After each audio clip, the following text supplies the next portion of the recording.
First of all, let me let you all know how excited I am to be here with all of you this morning. How is everybody doing? You're doing good? Yeah. Everyone's doing good here? Yeah, because you've had a series of conversations since the morning, and I know that you're probably waiting for a break. So I'm just wondering, has everyone finished with their bio breaks and the rest? Because what we're going to do is essentially almost a 2.5-hour kind of session starting now. And because the organizers have not advised me a break, we're going to go 2.5 hours into talent management. So is everyone ready for that? Yeah? So this is going to be like a masterclass. And you know, I'm always worried when you have like a 2-hour session because you know, it's too long to be a talk and it's too short to be a training program. So we're going to try and call this a masterclass. You know, it got me wondering when I got this invitation that I've been practically all over the world, and somehow Nepal had never figured in my you know, in my list of speaking opportunities. So I'm immensely grateful to Mr. Oja and his very enterprising team, including Vibhushan, who spoke to me and invited me to come here. I also want to you know, thank you know, the absolutely fantastic spread of speakers that we had since morning. I think it's been an education to be here and to be able to listen to them. Does everyone have the articles in the kits, in your delegate kits? There were 2 articles that I sent out. You know, I would have loved it if you could have read them before coming here, but notwithstanding that, you have them now. The 2 articles you should have in there. One is called When Star Hires Become Star Failures, and the second article that I've sent you is called Political Savvy. Do you have both these articles in your kits? In a society where each one's to his own, and they can be objective enough to be able to give feedback about each other and not worry about the implications of giving that feedback. In a collective society, which is what the Asian countries are all about, it's immensely difficult to be able to not worry about your relationships with people and yet give them blatant, honest, objective feedback.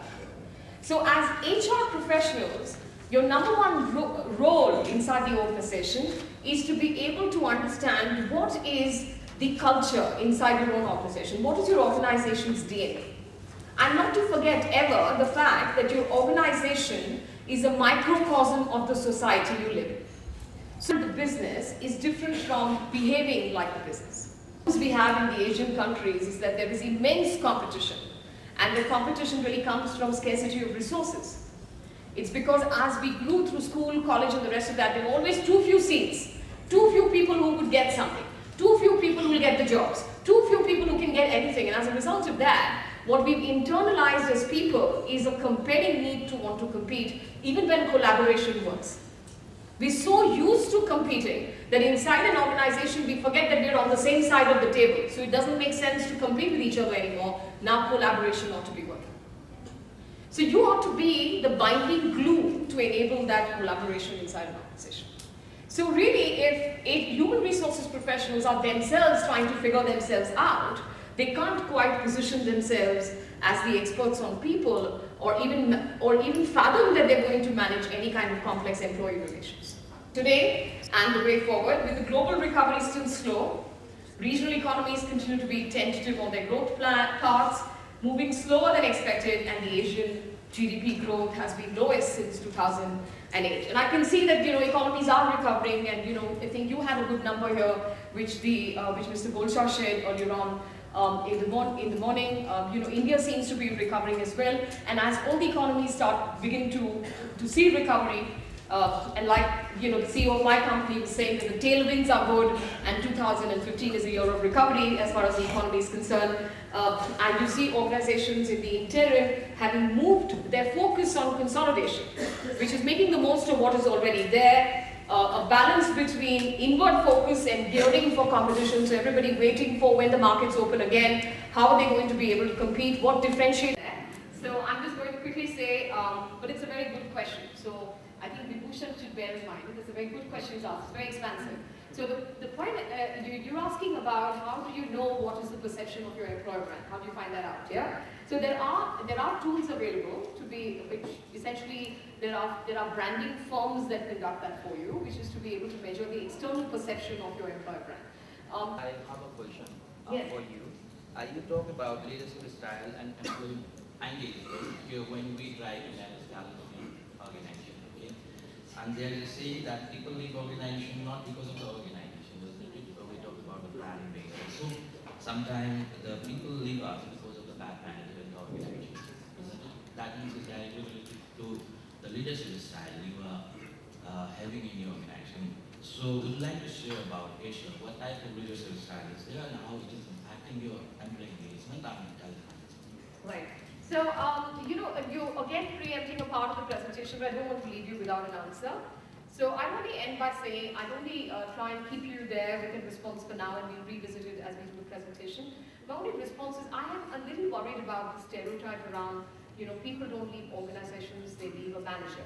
So while there is a huge amount of truth in the fact that the manager is the window through which whatever the organization stands for gets delivered through the manager. What I mean is that if you work for Unilevers, then what your leader does is Unilevers for you. Are you getting what I'm saying? So if you say, oh, Unilevers offers people great international careers, and I have great respect for Unilevers, by the way, I know you have somebody in the audience from Unilevers, but it's one of the greatest employer brands. So I'm saying, if Unilever stands for international exposure, it stands for the fact that you will always get paid market rate in terms of your compensation, that it has a culture that enables people to be able to speak up and say what they want to say. That it's not difficult to do stuff like that, but it just got everyone's attention, and I know that a lot of our leaders wanted to take this back to their children. This stirred up, a huge amount of commitment to the program, and we had officially young people assigned, 2 very senior leaders as their mentees. And I'm saying that you need to start thinking like that, which is what can you do to enable formally and yet informally the mechanism of knowledge transfer. So we see it as a journey. I believe there's lots more work to be done. But with that, I come to an end of my session. I wish you all the very best with what journeys you want to take inside your organizations. I think Nepal as a country has huge potential. There is so much opportunity to do so much and so much more. I wish you all the very best in these journeys. I think it's very fortuitous, it's very lucky to be in the HR function, particularly in today's times. Because not only are you managing the most important resource inside the organization, but essentially you can have a lot of fun while you're doing it, because there's so much of scope for innovation and creativity as you're trying to manage talent inside the organization. So I want to end with a thought, which is that all the talent that God has gifted each one of us with, okay, is God's gift to us. So all the talent that's sitting inside everyone, each one of us here, your employees in the organization, all of that, we must learn to value that talent, because it's actually a gift from God. But what we do with our own talent is our gift back to God. So I'm going to encourage each one of you to use your own talent to be able to manage talent well inside your organizations. Make your gifts to God. I wish you all the